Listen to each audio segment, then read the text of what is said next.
नमस्कार so welcome back to your own channel wealth. आज है 3 अगस्त 2026। आज है मंडे का दिन और गिफ्ट निफ्टी आपको 118 पॉइंट्स की पॉजिटिव ओपनिंग शो कर रहा है। एशियन मार्केट्स में बहुत उथल पुथल है। डाउ जोन्स 203 पॉइंट्स प्लस है, वहीं निकाई इज 2% डाउन, 1600 पॉइंट की गिरावट दिखाई पड़ रही है। But I want your attention to be drawn towards the level at which Gift Nifty is trading, which is 24,566, जो कि लास्ट ट्रेडिंग सेशन की क्लोजिंग 24,383 से approximately 180 points plus positive open होता हुआ दिखाई पड़ रहा है। और अगर आप देखें निफ्टी बैंक, निफ्टी 50, सेंसेक्स, ये सारे के सारे पॉजिटिव नोट पर क्लोज हुए थे लास्ट ट्रेडिंग सेशन में।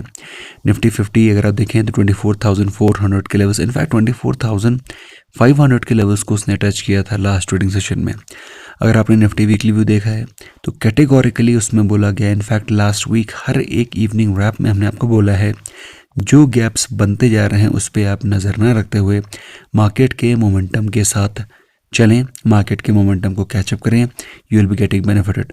और अगर आप देखें तो मार्केट लगातार अपसाइड पॉजिटिव मोमेंटम बनाए हुए है। वही लास्ट ट्रेडिंग सेशन के टॉप गेनर्स के बारे में बात रहे हैं। बजाज फाइनेंस ने अपने long pending, long outstanding breakout को दिया। स्टॉक 8.5% का ब्रेकआउट देने के बाद पॉजिटिव ट्रेड कर रहा था। बजाज फिनसर्व के चार्ट को कल शाम को लाइव सेशन में हमने स्टडी किया था। Very high potential stock. Hyundai motor में भी नीचे के लेवल से अच्छी स्ट्रॉन्ग बाइंग आ रही है। बहुत ज़बरदस्त मंथली अपडेट आए हैं, सेल्स के नंबर बड़े प्यारे आए हैं। सिर्फ Hyundai मोटर्स की नहीं, मैं most of the auto sector के बारे में बात कर रहा हूँ। कल शाम को लाइव सेशन में मैंने ऑटो सेक्टर के इंडेक्स को भी स्टडी किया था और बहुत ही सुंदर इन्वर्टेड हेड एंड शोल्डर का पैटर्न दिखाई पड़ रहा है। आई एम श्योर आप लोगों ने कल शाम का लाइव सेशन देखा है तो फिर आपको चीज़ें क्लियर होंगी। अशोक लेलैंड को हम लोग ने निफ्टी वीकली व्यू में पिक किया है।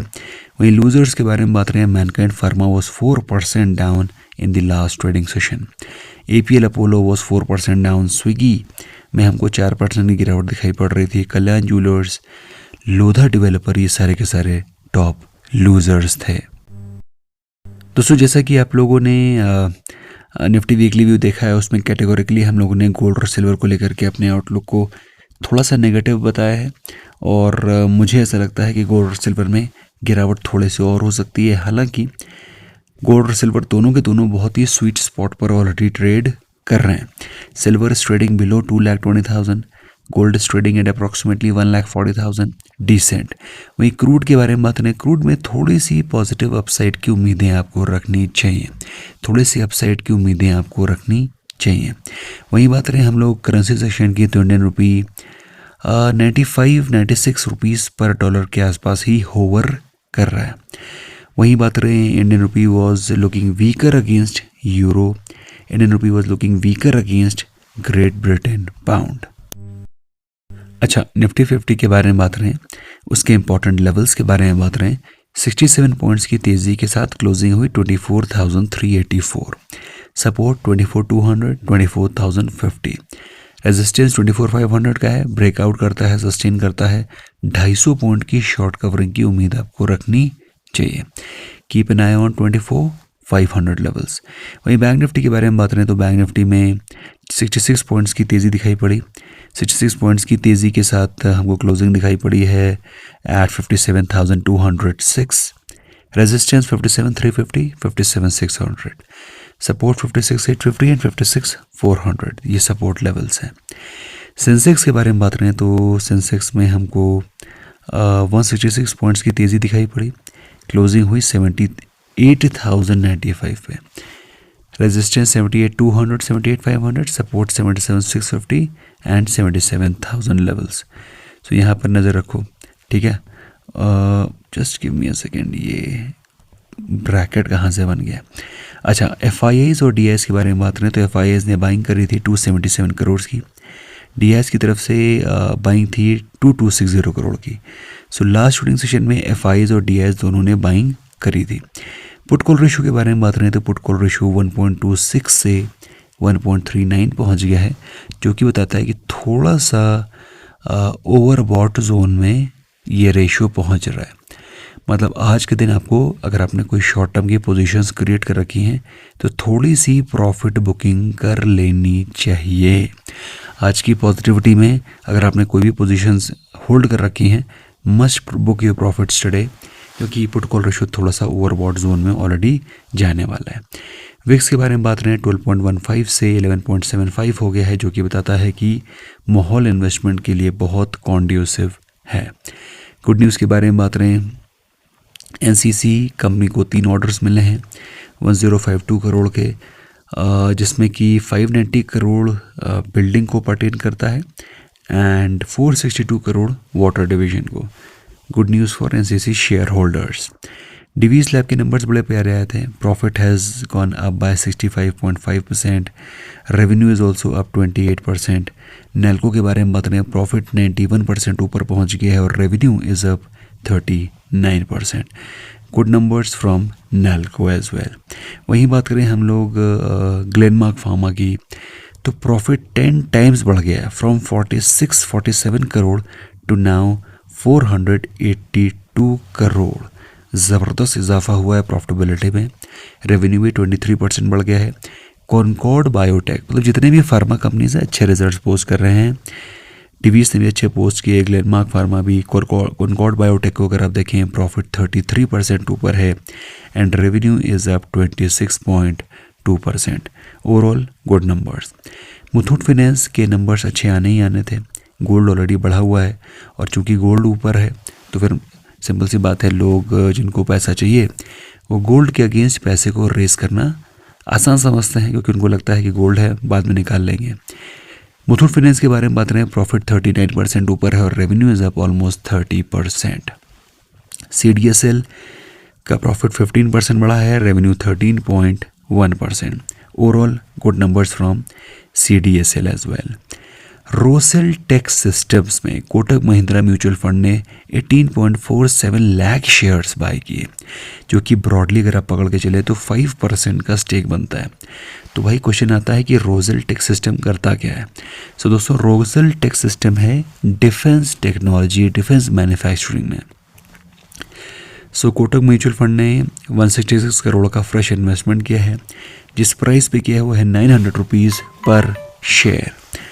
ठीक है, तो ये आपको पता होना चाहिए। हालांकि प्रमोटर्स ने, दैट इज़ गुप्ता फैमिली ने ही शेयर सेल किए हैं, तो जितने उन्होंने सेल किए हैं ऑलमोस्ट उससे ज़्यादा ही कोटक म्यूचुअल फंड ने उठा लिए हैं। इसके अलावा बिल्डिंग इंडिया में पुणे बेस्ड, ये बिल्डिंग इंडिया ही है, वेल्डिंग में समझ लीजिएगा। आपको लग रहा हो कि बिहारी टाइप वेल्डिंग को बिल्डिंग बोल रहे हैं, no, it is building only. So building India का काम क्या है? Building India is into manufacturing, battery energy storage system, data center, इस तरह के जो मॉडर्न बिजनेसेस हैं उस पर काम करता है। So Pune based Sage One investments ने 85,000 इक्विटी शेयर्स बाय किए हैं 8.61 करोड़ के। ठीक है, तो ये आपको पता होना चाहिए। पहले भी सेज वन का इन्वेस्टमेंट है इसमें, है ना, तो 2.25% का होल्डिंग वो ऑलरेडी होल्ड कर रहे थे, अब इन्होंने फ्रेश बाइंग करी है। BEL को नए ऑर्डर्स मिले हैं 847 करोड़ के जुलाई के महीने में, जिसमें electro optics, security operations, component spares services, ये सारे के सारे वेरियस ऑर्डर्स मिले हैं उसको 847 करोड़ के। वीक रिजल्ट्स में ITC के रिजल्ट्स वीक आए थे, we have discussed about it. Although profit 27.1% drop किया है और एक्साइज ड्यूटी को हटा दें तो भी रेवेन्यू में 14.4% का ड्रॉप दिखाई पड़ रहा है।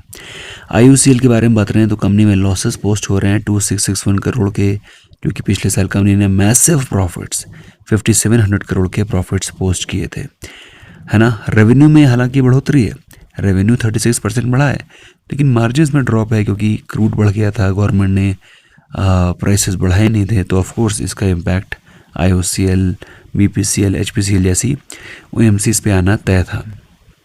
गॉर्डियम IVF में carnelian India multi strategy fund ने 5 लाख शेयर सेल किए हैं, जो कि ऑलमोस्ट 0.68% का इक्विटी स्टेक बनता है। तो जिस प्राइस पे सेल किया था वो है 137 रुपीज़ पर शेयर, है ना। 79 रुपीज़ पे इन्होंने एक्वायर किया था, 137 पे सेल किया है, 73% का प्रॉफिट बुक कर लिया है, और क्या चाहिए ज़िंदगी में, है ना। तो उनके पास 12.65 लाख शेयर्स थे, 1.74% का इक्विटी स्टेक था, जिससे कि उन्होंने ये 1.74% इक्विटी स्टेक से, अगर आप देखें, धीरे धीरे करके पूरे प्रॉफिट को लॉक कर लिया है। स्टॉक इन बैन नील है, कोई भी स्टॉक बैन में नहीं है। कल के दिन जो या फिर लास्ट ट्रेडिंग सेशन में जो रिजल्ट्स आए थे मैंने ऑलरेडी आप लोगों के साथ डिस्कस कर रखे हैं। I don't think so there is anything which is pending. बाकी कुछ रिजल्ट्स मैंने अभी भी डिस्कस किए हैं, है ना। तो अच्छे रिजल्ट्स जिन कंपनीज़ के आए थे वो मैंने कैटेगोरिकली हाईलाइट किए हैं।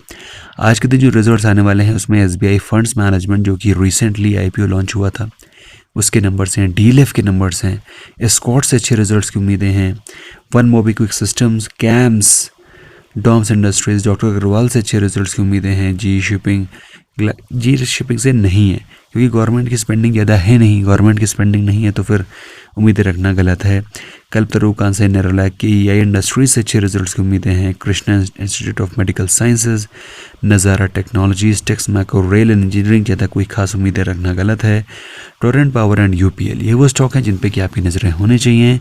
इसके अलावा if you want to join us, links are in description, you can be our member absolutely free of cost, या फिर व्हाट्सएप पे कॉन्टैक्ट कर सकते हैं 9707531979। See you there, bye bye for now.